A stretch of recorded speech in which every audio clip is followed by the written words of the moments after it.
Hello friends, हमारे YouTube channel अड्डा 2020 में आपका स्वागत है। तो आज हम लेकर आए हैं सीआईएसएफ कांस्टेबल फायरमैन के लिए जीके जीएस का प्रैक्टिस सेट नंबर 3 लेकर आए हैं, जो एग्ज़ाम के लिए बेहद महत्वपूर्ण होने वाला है। तो आइए हम लोग एक एक करके स्टार्ट करते हैं। तो पहला क्वेश्चन है कि संविधान सभा में महिला सदस्यों की संख्या कितनी थी। तो आपकी कितनी थी? तो ये आपका 15 था। ठीक है, ये 15 थी। संविधान सभा में महिलाओं सदस्यों की संख्या कितनी थी? ये 15 थी। अगला क्वेश्चन है कि दांडी मार्च यात्रा के समय भारत के वायसराय कौन थे। तो भारत के वायसराय कौन थे? तो ये लॉर्ड इरविन थे। ठीक है, ये लॉर्ड इरविन थे आपके भारत के उस समय वायसराय। और ये कब प्रारंभ किया गया था? तो ये 12 मार्च को, ठीक है, 12 मार्च 1930 को प्रारंभ किया गया था। और कितने लोग थे उसमें?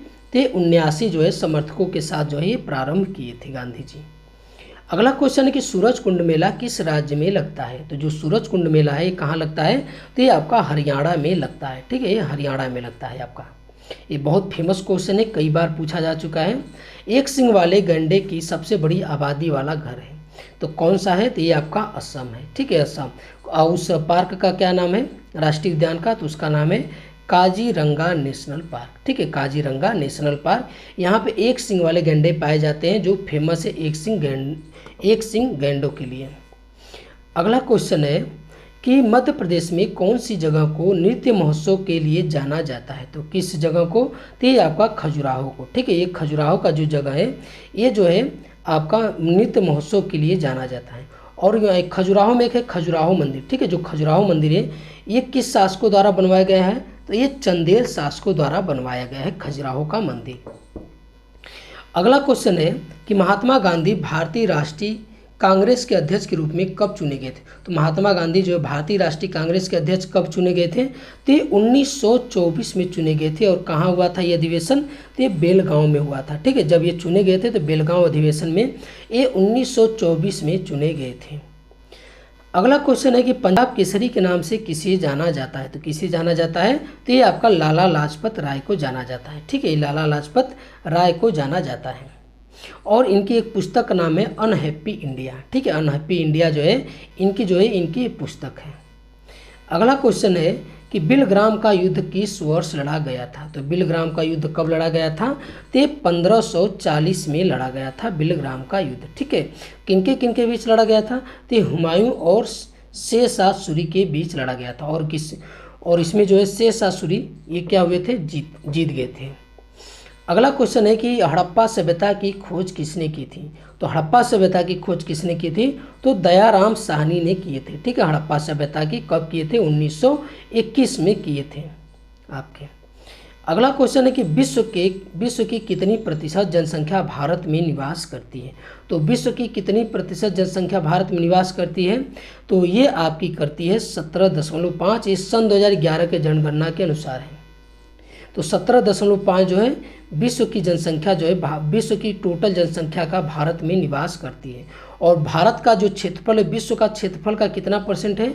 तो 2.42% है। ठीक है, विश्व के क्षेत्रफल का भारत का जो क्षेत्रफल है 2.42% है।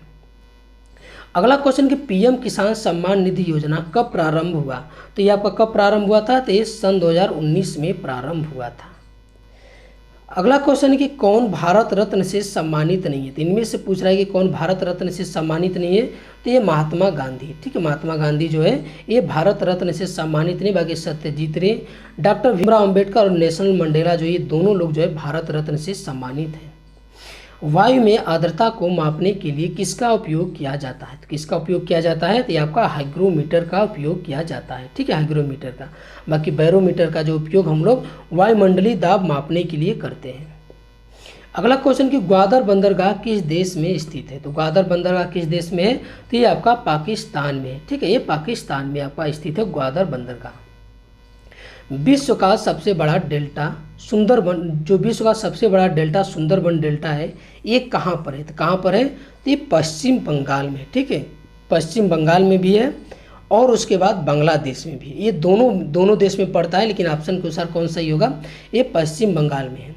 और पश्चिम बंगाल में जो जितना भारत में है सुंदरबन डेल्टा, उससे जो ज़्यादा है ये बांग्लादेश में है। और ये जो सुंदरबन का डेल्टा बनता है ये ब्रह्मपुत्र और गंगा नदी के द्वारा जो ये डेल्टा बनता है। अगला क्वेश्चन है कि सन 2011 की जनगणना के अनुसार भारत में गांवों की संख्या कितनी है। तो भारत में गांवों की जनसंख्या कितनी है, तो ये आपका 64,000 है। ठीक है, ये कितना है, 64,000 है। सॉरी 64,000 नहीं है, 6,40,000 है। ठीक है, ये 6,40,000 है आपका।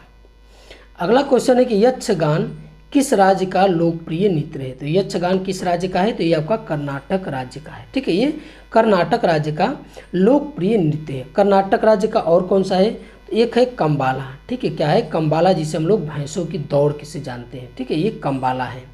और एक है करगा, क्या है, एक है करगा है, और एक है उगादी। ठीक है, ये उगादी। ये सभी जो महोत्सव है ये आपके कर्नाटक राज्य में मनाए जाते हैं। अगला क्वेश्चन है कि लिंगराज मंदिर कहाँ स्थित है। तो लिंगराज मंदिर कहाँ है, तो ये आपका उड़ीसा के भुवनेश्वर में है। ठीक है, उड़ीसा के भुवनेश्वर में है।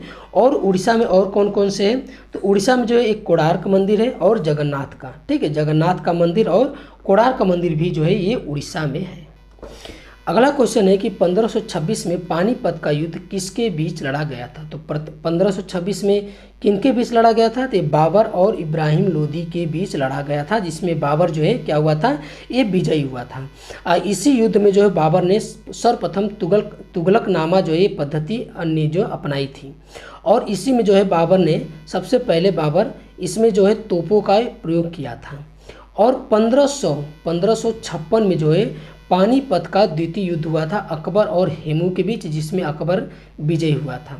और 1561 में जो है आपका पानीपत का तृतीय युद्ध हुआ था, अहमद शाह अब्दाली और मराठों के बीच हुआ था, जिसमें मराठा पराजित हुए थे। अगला क्वेश्चन है कि सन 2011 के अनुसार सबसे कम आबादी किस राज्य की थी। तो सबसे कम आबादी जो है आपकी इनमें से किस राज्य की थी, तो ये आपकी थी सिक्किम की। ठीक है, ये सिक्किम की। और सबसे आबादी जो भारत का किस राज्य में है, तो ये भारत के यूपी का है। ठीक है, यूपी में जो है ये भारत का सबसे अधिक आबादी है। और सबसे अधिक जनसंख्या घनत्व किस राज्य का है, तो ये आपका है बिहार का। ठीक है, ये बिहार का जो है सबसे अधिक जनसंख्या घनत्व है। और शिक्षा के जो साक्षरता जो है सबसे अधिक किस राज्य का है, तो ये है आपका केरल राज्य का है सबसे अधिक साक्षरता। अगला क्वेश्चन हम लोग देखते हैं कि सबसे बड़ा संविधान संशोधन कौन सा है। तो सबसे बड़ा संविधान संशोधन कौन सा है, तो ये है 42वां संविधान संशोधन, जिसे हम लोग मिनी कॉन्स्टिट्यूशन के नाम से जानते हैं। ठीक है, ये 42वां संशोधन जो है सबसे बड़ा है। इसमें क्या हुआ था, इसमें हुआ था समाजवादी, धर्मनिरपेक्ष, एकता और अखंडता। ठीक है, ये जोड़ा गया था। वन, शिक्षा और जनसंख्या नियंत्रण जो है ये राज्य सूची से उठाकर समवर्ती सूची में जोड़ा गया। ठीक है, इसको राज्य सूची से हटाकर समवर्ती सूची में जोड़ा गया था। ये जो है बार बार आपसे एग्जाम में पूछे जाते हैं कि समाजवादी, धर्मनिरपेक्ष, एकता और अखंडता किस संविधान के संशोधन किस संविधान के तहत जो है ये जोड़ा गया था, कौन सा संशोधन। और इसी के तहत जो है पूछता है, कभी ये पूछता है कि वन किस सूची में है, शिक्षा किस सूची में है। ठीक है, पहले ये राज्य सूची में था, अब ये समवर्ती सूची में हो गए अपना। अगला क्वेश्चन है कि भारत में गर्म हवाओं को क्या कहा जाता है। तो भारत में गर्म हवा को क्या बोलते हैं, लूह बोला जाता है। ठीक है, ये लूह बोला जाता है। अगला कि हिंदू कैलेंडर के अनुसार वर्ष का पहला महीना कौन सा है। तो वर्ष का जो पहला महीना है तो कौन है, ये चैत है। ठीक है, ये कौन सा है, ये चैत है। वो हिंदू कैलेंडर के अनुसार वर्ष का पहला महीना चैत है। दलखाई नृत्य किस राज्य से संबंधित है। तो दलखाई जो है किस राज्य का है, तो ये आपका उड़ीसा राज्य का है। ठीक है, और उड़ीसा राज्य का है, रज महोत्सव है। ठीक है, रज महोत्सव। बोईता बंदना भी है। ठीक है, ये बोईता बंदना है आपका। और उसके बाद है धनु यात्रा है। ठीक है, धनु यात्रा है। और कुंढेई। ठीक है, ये कुंढेई जो है ये जो है प्रमुख उत्सव जो है आपके कहाँ मनाए जाते हैं, तो ये आपके मनाए जाते हैं उड़ीसा राज्य में। ठीक है, ये उड़ीसा राज्य में मनाए जाते हैं। अगला क्वेश्चन कि सरकारिया आयोग का गठन कब हुआ था। तो जो सरकारिया आयोग का गठन कब हुआ था, तो ये हुआ था आपका 1983 में हुआ था सरकारिया आयोग का गठन। इसकी किस लिए गठन किया गया था, तो ये केंद्र और राज्य सरकार के संबंध में ये जो है सरकारिया आयोग का गठन किया गया था। तो ये आज का हमारा वीडियो कैसा लगा, अच्छा लगा तो हमारे चैनल को सब्सक्राइब कीजिए और अधिक से अधिक शेयर कीजिए। देखने के लिए बहुत बहुत धन्यवाद।